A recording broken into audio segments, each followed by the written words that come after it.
E aí, meu povo, tudo bem com vocês? Para nossa revisão. Na Europa, destacam-se alguns grupos étnicos. Quais são? Os povos latinos, como é o caso de portugueses, espanhóis, italianos e franceses. Vale destacar que dois primeiros tiveram forte influência sobre a formação cultural e linguística na América Latina. Os povos germânicos, como é o caso de britânicos, alemães, austríacos, holandeses e escandinavos, e os povos eslavos, que influenciaram diretamente a maior parte dos países da Europa Oriental. Comente sobre as projeções futuras da Europa.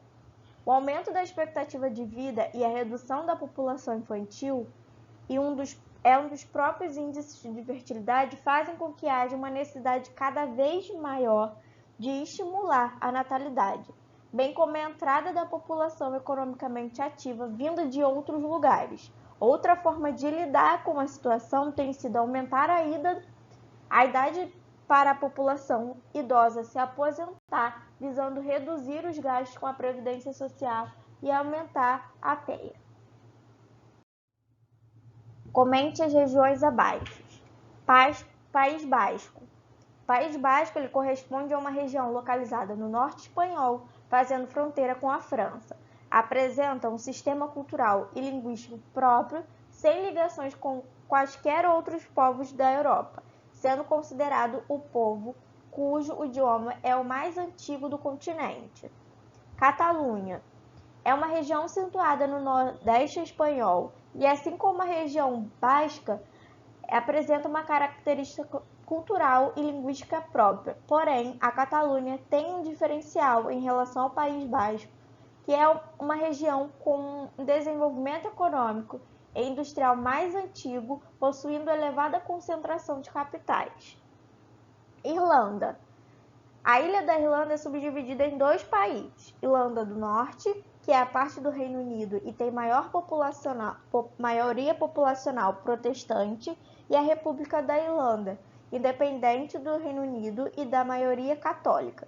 Na Irlanda do Norte, a minoria católica buscou por anos a independência do Reino Unido, mas sem sucesso. Quem foi o ETA? Os bascos buscaram a emancipação da Espanha, fundando em 1959 um grupo denominado Pátria Basca e Liberdade, o ETA. Mesmo sendo considerado uma comunidade autônoma, por anos o ETA tentou, inicialmente por meios de atos terroristas, reivindicar o território de Navarra, a leste do País Basco. Sobre a Europa, comente. Sobre a economia. A Europa possui uma economia altamente complexa e desenvolvida, afinal, algumas das principais marcas e empresas do planeta são de origem europeia. Energia. Ainda que exista na Europa uma enorme diversidade das matrizes energéticas, o continente é muito dependente da importação de energia, destacando-se principalmente os hidrocarbonetos. A União Europeia, somente para importar energia, gasta anualmente bilhões de euros e esses gastos tendem a aumentar com o próprio crescimento natural da região. A Europa hoje importa mais da metade da energia que consome. Estrutura agrária. A atividade agropecuária é muito diversificada e conta com uma produção em grande parte moderna e mecanizada. Assim, ela pode-se perceber que, na maior parte do continente, o processo de mecanização produtiva é bastante expressivo e acarretou um aumento constante do êxodo rural. Nesse âmbito, os maiores destaques do continente são a produção de centeio, aveia, cevada, batata, oliva e, no Mediterrâneo, a uva. A pecuária europeia também é muito desenvolvida, normalmente destaca-se a produção leiteira. Mesmo possuindo limitações climáticas, a Europa é uma das maiores produtoras e consumidores de frutas do planeta, com grande diversificação. Cite 2 princípios da PAC da União Europeia. Ajudar os agricultores na produção de alimentação em quantidade suficiente para a Europa, garantir a segurança dos alimentos, proteger os agricultores contra a excessiva volatilidade dos preços e as crises do mercado. Comente sobre a região do Vale Ruhr. Essa região é o principal ponto de contato com o Rio Reno e possui a maior concentração industrial e demográfica. Nela se situa a maior metrópole alemã e uma complexa malha de transporte que se integra, possibilitando um fluxo constante de produtos e mercadorias. Sobre as questões demográficas e o envelhecimento da população europeia. Uma das questões demográficas que vem gerando debate no contexto mundial e que já tem preocupado países europeus é o envelhecimento da população.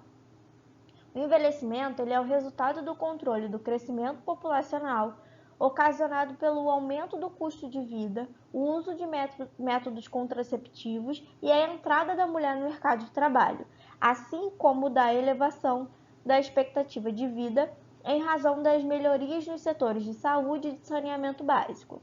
Em linhas gerais, nascem e morrem pessoas no mundo do que antes, e a população da Europa é composta cada vez mais por idosos. Alguns países da Europa, exemplo da Alemanha, vêm incentivando a prática familiar de ter mais de um filho por casal, por meio do auxílio à própria família para a criação e a manutenção dos padrões de vida de seus filhos. O grande temor é que não haja uma população economicamente ativa para sustentar a previdência e a estrutura do país. Sobre os tratados, comente cada um abaixo. Tratado de Roma. Em 1957, mobilizados pela necessidade de integração, os países membros da CECA firmaram o Tratado de Roma, criando a Comunidade Econômica Europeia, também conhecida como Mercado Comum Europeu. A segunda parte do Tratado de Roma envolveu a criação da Comunidade Europeia de Energia Atômica, que permitiu aos membros criar um sistema de integração para o desenvolvimento de energia nuclear e expandir seus arsenais com o progresso de armamento atômico como forma de promover um sistema de defesa contra o eventual ataque do bloco socialista.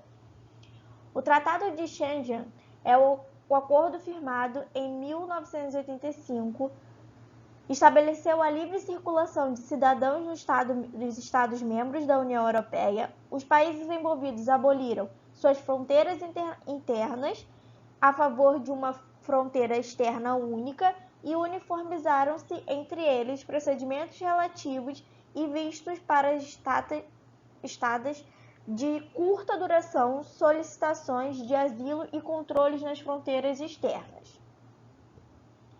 O Tratado de Maastricht ocorreu em 1992, responsável pela formação da União Europeia, garantindo a união monetária e financeira do MCE, tal como a ampliação da parceria política entre os membros. De acordo com o tratado, o bloco se integraria em um mercado único, ampliando seu volume de produção e consumo interno. Também seria desenvolvida uma estrutura de defesa em comum. Qual a função do Conselho Europeu? Cabe ao Conselho a definição das propriedades políticas gerais da União Europeia. O Conselho não negocia nem legisla. Em vez disso, ele define a agenda política da União Europeia, definindo a posição do bloco quanto às questões mais preocupantes. Cite duas características do Tratado de Lisboa. Temos o fortalecimento do Parlamento Europeu, o aumento do poder político dos cidadãos, a possibilidade de saída do bloco com um aviso prévio de 1 ano, maiores poderes de decisão do bloco e a criação do cargo de presidente europeu. Comente sobre o Brexit. Foi criada essa palavra para se referir à saída do Reino Unido da União Europeia. Quem são os PIGs? Grécia, Itália, Irlanda, Portugal e Espanha. Esses 5 países são conhecidos pela sigla PIGs, formada pelas iniciais de seus nomes em inglês. Comente sobre os governos. Yeltsin foi o primeiro presidente da Rússia após o fim da União Soviética e o responsável por reestruturar o sistema econômico do país, transformando a maior economia socialista do mundo em uma economia capitalista de mercado.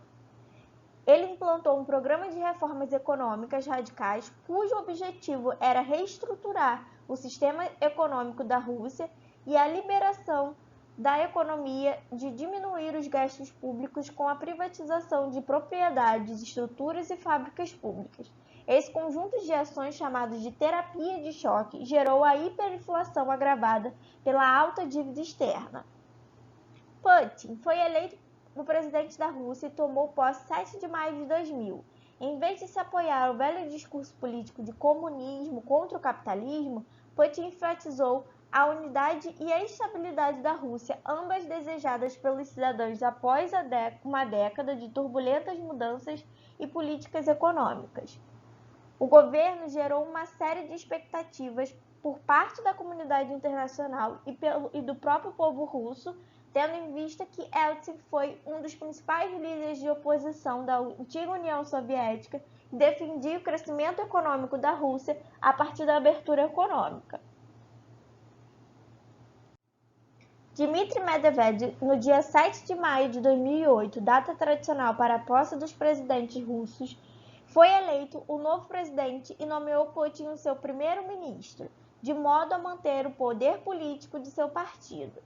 O governo foi considerado menos agressivo pelos países ocidentais do que o governo de Putin, pois promoveu diversos acordos para diminuir as tensões com os Estados Unidos, a União Europeia e a OTAN. Ele também conseguiu negociar a entrada da Rússia na Organização Mundial do Comércio, que sempre foi negada ao governo de Putin. E é isso, meu povo. Uma ótima prova para vocês. Dúvidas podem escrever nos comentários. E até o próximo vídeo.